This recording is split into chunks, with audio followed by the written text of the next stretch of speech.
Robert Waterman for Seconds Out with Chairman of the Board, Barry Hearn. Our usual yearly update from the Darts World Championships, a little bit later this year, Barry. Yeah, well, it was a busy time in Alexandra Palace and a great event, but always good to be catching up on an annual basis. Before we move on to what I really want to discuss with you, which is all about the world of boxing, matchroom within boxing, just got to talk a few seconds about the darts tournament. I mean, it just seems to go from strength to strength, gets bigger and bigger. What's the recipe for that success? I think you give people value for money, whether they're a television company or sponsor or a paying public.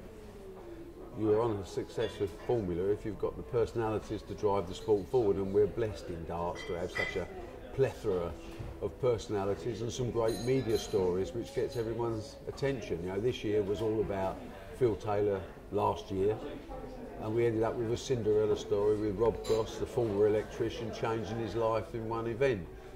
You know, these things are easy to sell, and of course it creates demand for next year, and we mustn't draw any barriers to the limitations of what we've got. Darts is becoming every year more and more of a global sport, so interest from overseas TV stations is climbing vertically, not horizontally, vertically, and the boys are lucky to be involved in the game at this time. It's a really good time to be a darts player.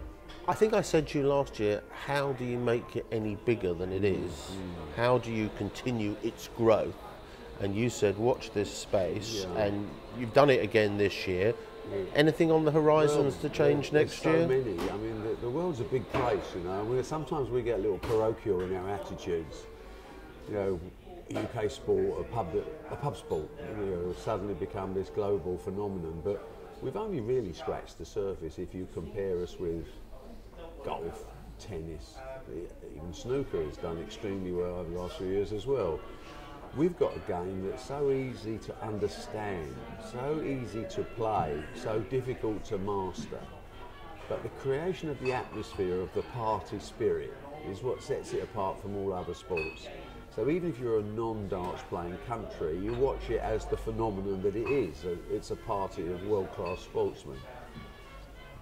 We now have to look at broadening our horizons. We're making a lot bigger push into America. From January, we're formed PDC China. We have offices in Beijing, and we're starting the Chinese exploitation, and we're about to enter discussions with the Indian continent to spread the game there. So there is a huge amount of potential. Now, whether we're clever enough and bright enough to take advantage of that, time will tell. I think we might be. But certainly as far as UK, we've probably reached the output that we want to achieve. Europe is growing, sub-Europe, Eastern Europe is growing fantastically well as well. Scandinavia's come on board.